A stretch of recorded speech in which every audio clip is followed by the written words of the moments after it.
In the heart of the French Quarter in New Orleans, the Grand Delphine Lalaurie mansion stood tall, its elegant facade concealing a dark and horrifying secret. The year was 1834, and the city was alive with the rhythm of life. Still, within those walls, a young slave girl named Amara endured unimaginable horrors at the hands of her mistress, Madame Delphine Lalaurie. Madame Lalaurie was a woman of high society, revered by many for her beauty and charm.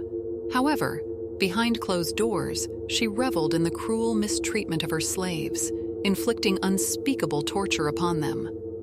Amara was the youngest and most vulnerable of her victims, her spirit broken by the relentless abuse.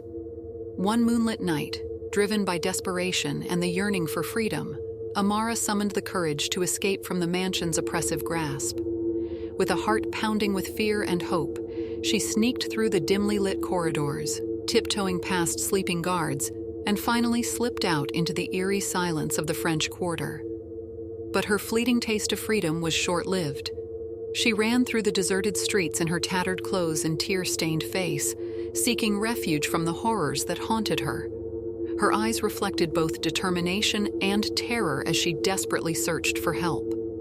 As fate would have it, Amara's cries for help reached the ears of the local police. Hope surged within her as they approached, but her dreams of liberation quickly shattered. The officers, beholden to the powerful Madame Lalaurie, turned a blind eye to her pain and suffering. They forcibly dragged Amara back to the mansion, disregarding her pleas for mercy. The tears streamed down her cheeks as she was brought face to face with her sadistic captor again. In her heart, she knew that returning to that hellish place meant certain death. Determined to escape the clutches of her tormentor forever, Amara devised a desperate plan. Late at night, while the mansion slumbered, she gathered whatever meager materials she could find and set the house ablaze. The flames danced fiercely, consuming everything in their path, as Amara's spirit raged against the injustice she had endured. Yet, as the fire raged, Amara's fate intertwined with the blaze she had ignited. The mansion became her pyre, her act of defiance transforming into a sacrificial act of liberation. She had chosen to die on her terms, refusing to be enslaved and tormented any longer.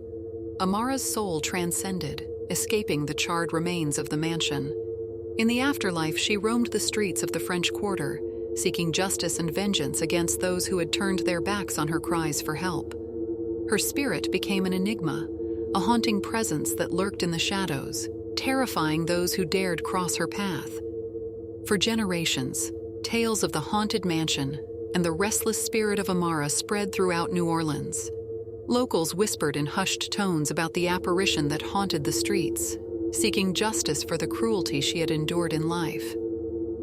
Amara's spirit became a symbol of resilience, a testament to the enduring strength of those who have suffered at the hands of oppressors.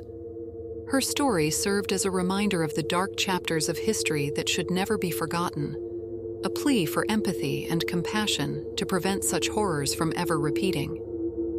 To this day, the ghost of Amara continues her search for justice, her spirit unyielding, her presence a chilling reminder of the evils that once dwelled within the walls of the Delphine Lalaurie mansion. As the sun sets over the French Quarter, her restless soul roams the streets, seeking solace and redemption for the sins committed against her.